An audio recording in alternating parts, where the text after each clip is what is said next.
We have a brand new poll just out this morning. What it shows about the race less than 2 weeks out, plus why the federal government is suing Google. And is there really a market for an $80,000 electric Hummer? Here's what you need to know.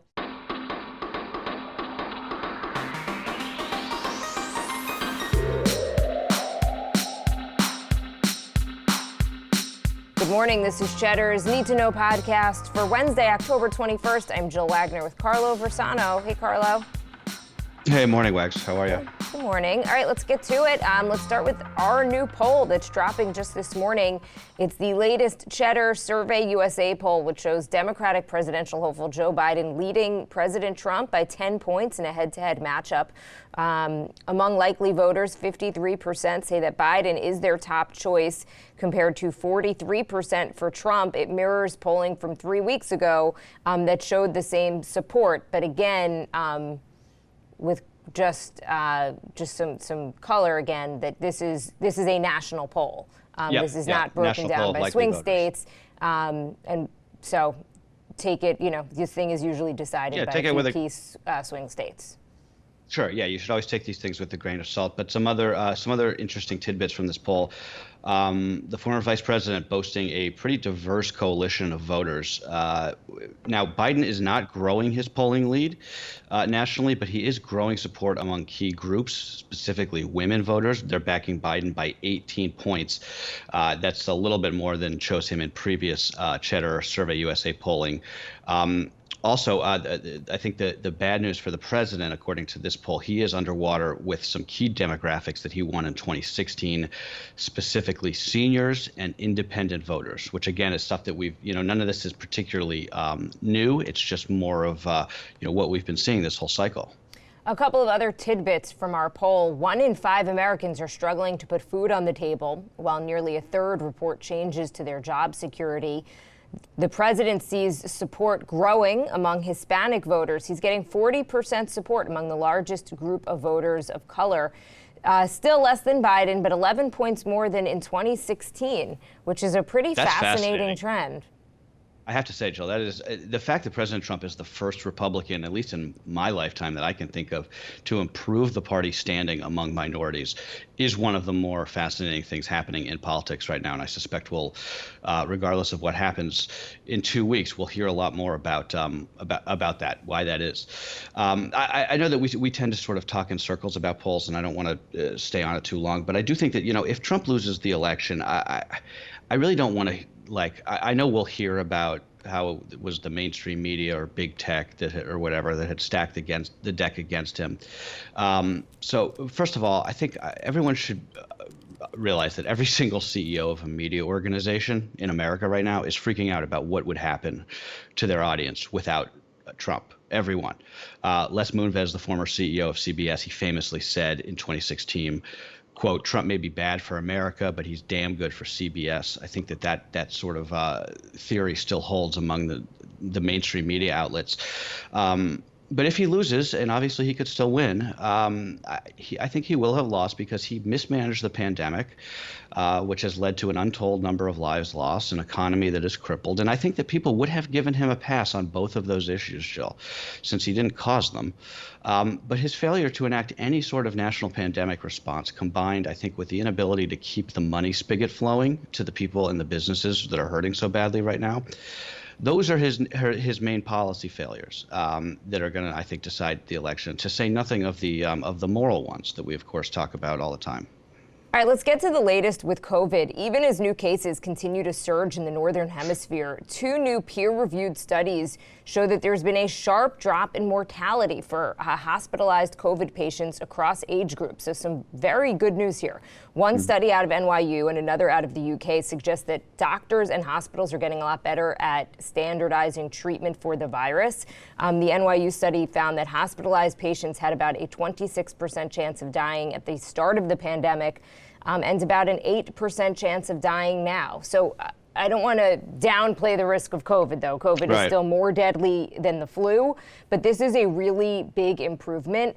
A couple of other really fascinating things that I found. One, they believe that mask wearing is actually really helping in this, because even if you wear a mask and you are exposed, you're reducing this initial dose of the virus that the person receives, and therefore reducing the overall severity of that illness for a lot of patients. So mask wearing, even if you get it, it actually may help.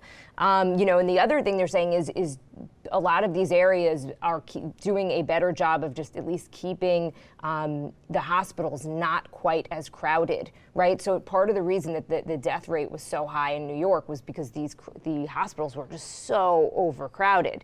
And you just, common sense would tell you can't get as good of care if the staff is overwhelmed.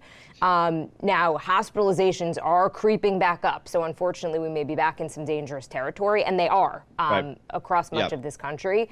But two factors that you may not have thought about that also are playing in.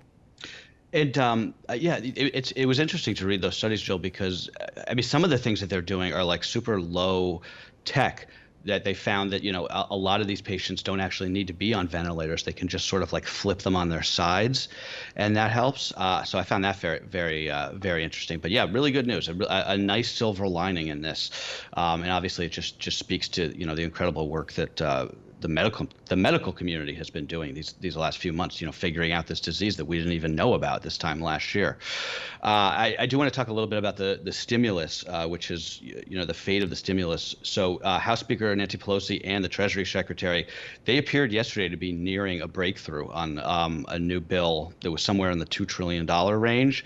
It looked like they were actually making good progress coming together. Then a report in the Washington Post last night that the Senate Majority Leader Mitch McConnell told the White House not to accept a new bill before the election because it would disrupt the Senate's plans to confirm Amy Coney Barrett to the Supreme Court next week. That is the priority of Senate Republicans right now. It is not the stimulus, and McConnell is making that clear to the president. He obviously Mitch McConnell would need to bless any deal for it to have a shot of becoming law before Election Day, since he controls the Senate, and that is now looking extremely unlikely, even though President Trump has urged Congress to, quote, go big, despite playing a pretty insignificant role in the actual negotiations. But the politics here, to me, is just really interesting. It's like there was a time not long ago when congressional Republicans wouldn't even think about crossing President Trump on an issue like this. And I think the fact that they are sort of, cool with doing it now, I think that suggests to me, at least, that they think that the Democrats are going to win big in 2 weeks, and they just, they're girding for that, and they really want to just get the Supreme Court nominee through before a potential wipeout. That's my take. I could be wrong. Yeah, I mean, I think that there's a lot at play. Meanwhile, the U.S. government has filed a lawsuit against Google, accusing it of antitrust violations.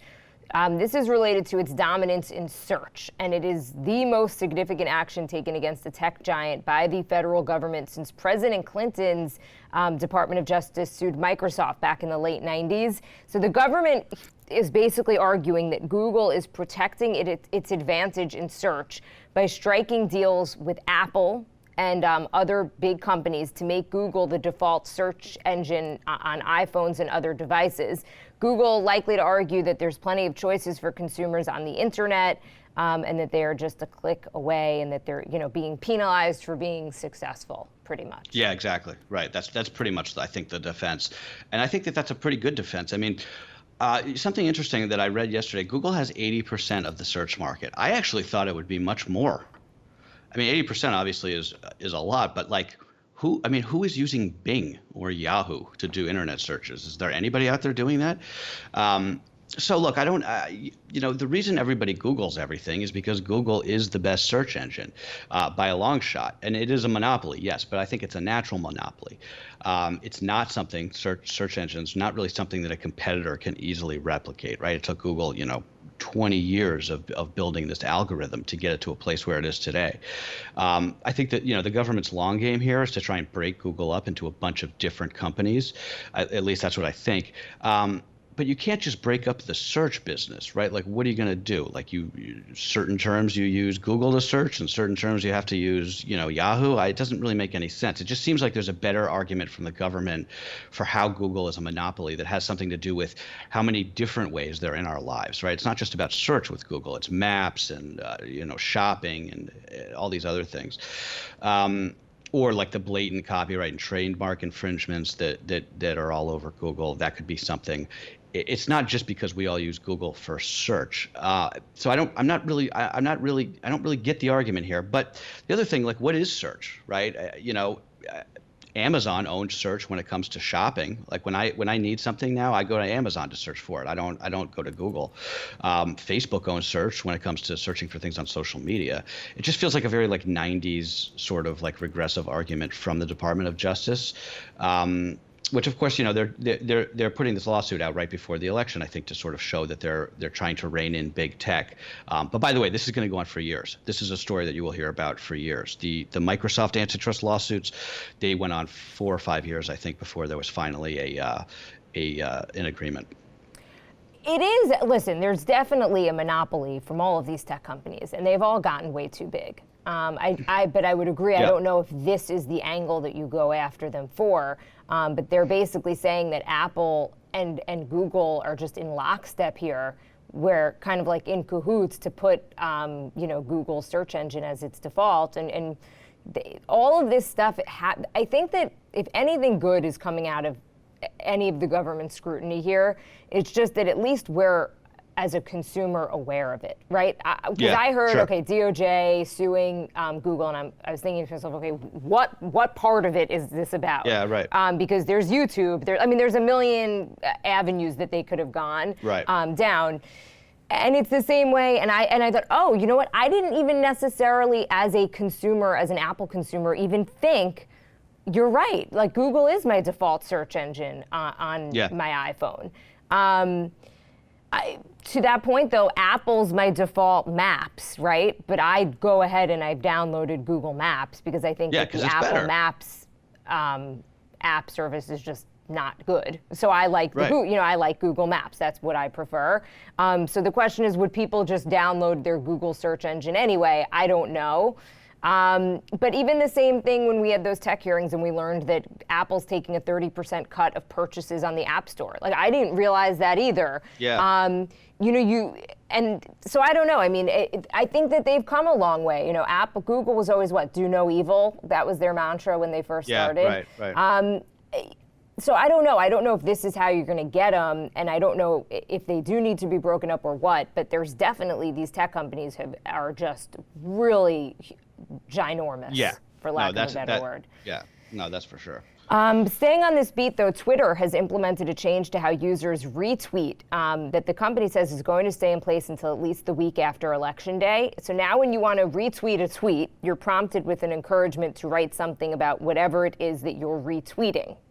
So the hope is that by adding some friction to the retweet process, it will cut down on the spread of misinformation. I just retweeted something and I did not get that. I don't know if really? Yeah, I retweeted it, and then I actually thought I probably should put a little tidbit of my own in just so it shows I read it, but not on any prompting by Twitter. Yeah. Oh, that's interesting. Yeah, they made a big deal about this launching yesterday. Meanwhile, Jill, Facebook CEO Mark Zuckerberg, he says the platform is going to ease up on its content restrictions after the election. This coming from an internal all-hands call that he had, which was leaked to BuzzFeed. It's a little bit unclear if he means that there's not going to that there won't be new bans, or if they're going to ease up on their bans on things like Holocaust denial or QAnon or other hate speech. It's a little bit unclear there. All of this, of course, coming as both Twitter and Facebook continue to face criticism from Republicans, and not just Republicans, but mostly Republicans, but that they're censoring or throttling, to use the in vogue term, conservative content on those platforms. That's an argument. Putting aside the absolute mess with the New York Post story and Hunter Biden from a couple weeks ago, which these companies handled terribly. The argument that they're throttling conservative content, I always find questionable, because if you ever look at the top 10 trending posts on Twitter, which you can find, it's almost always entirely right-wing outlets. So I never really get that information, that argument. But I think what Twitter and Facebook should do is they should just get rid of the trending topics section, at least through the election. That's where the misinformation comes from. That's where it bubbles up. That's what the bots game in order to get stuff out there. Just get rid of trending topics altogether, I say. But then how would we know what's going on, Carlo? You have to do a little work, I guess. Yeah, in sports, it is my favorite game, though. Always to figure out, to see a topic, and then the inevitable. There's always the tweets that follow, like, someone do me a favor and just tell me why Betty White is trending or whatever it may be. In sports, the Dodgers easily took Game 1 of the World Series, beating the Rays 8-3 on the back of a dominant outing from pitcher Clayton Kershaw. So the MLB is allowing about 11,500 fans to attend the games. They're spread out over the stands at this brand new open-air Globe Life Field in Texas. But apparently, Carlo, it's not enough fans to make it sound like a rowdy it's crowd. Weird. So they're still pumping in sound in the speakers, which must just be like a bizarre experience, the whole thing, I think. Watching these games is so bizarre with the cardboard cutouts. It'll never feel not strange to me. Also, did you see? I don't mean to be all about politics, but we are in an election. Did you see the Biden ad they dropped last night during the game with the actor Sam Elliott narrating? It's a powerful ad. The Biden ads in the home stretch have really just been, I think, really strong. Just these sort of like sweeping, no mention of President Trump, really positive message about the country. I'm only saying this because I just remember how it's incredible to me how much better the Biden campaign is than the Clinton campaign was at this time during the last cycle. And this ad, even if you don't like Biden, it's just a really good ad. And Sam Elliott he has a great voice. But that wasn't the only commercial people are talking about today. General Motors debuted the new all-electric Hummer in a commercial during the World Series, so officially entering this market that has been dominated by Elon Musk and Tesla. GM is marketing the GMC Hummer EV as an electric super truck, and it's going to be available in a year, just before, by the way, Elon Musk's Cybertruck. 80K is the sticker on this thing. It's got a 350-mile range, which is nothing special, frankly. I think that the new Teslas go even further. Who is this marketed for? I don't really get it. I mean, who needs an $80,000 electric pickup? I don't know. Suburban moms, carpool. Yeah, I guess. Jill, the one thing that I will say, this is a hill I will die on. Cars in this country have gotten way too big. It's ridiculous. These SUVs now are so... If you saw what goes on at preschool pickup, oh my God, I can imagine. It's like a lineup of, the biggest SUVs you've ever seen. And it's so funny. Munchkins getting out.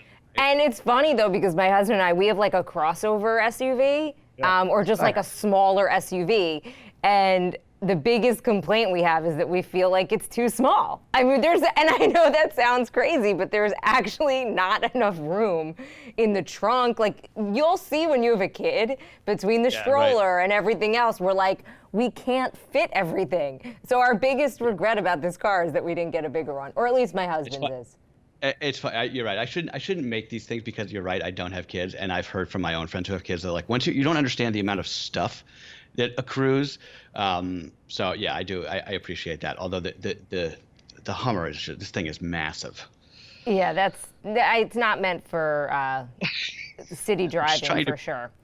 No, I'm trying to picture your little daughter like trying to get into the drive the passenger side. She loves cars. I gotta say, she loves Jeeps. It's like she's super into cars. Yeah. Okay, finally, let's go over to Utah, home to some of the country's most beautiful national parks and a political system that seems like it is out of just another time. So you have to hear this. The two opposing gubernatorial candidates in Utah appear together in a new commercial.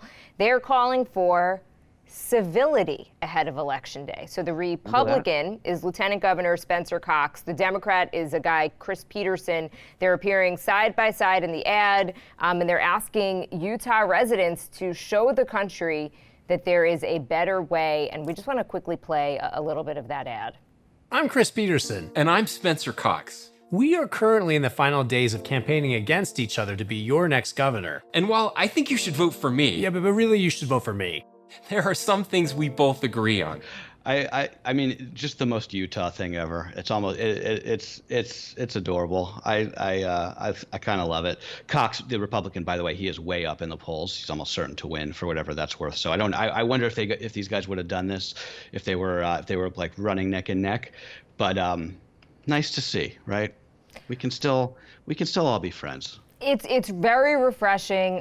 There's a great article, a great op-ed in the New York Times today from Stony Brook University professors who say that the big divide in this country is not between Republicans and Democrats. It's actually between the partisans and the nonpartisans, and that 85% of this country is not really political and not really paying that much attention. Yeah.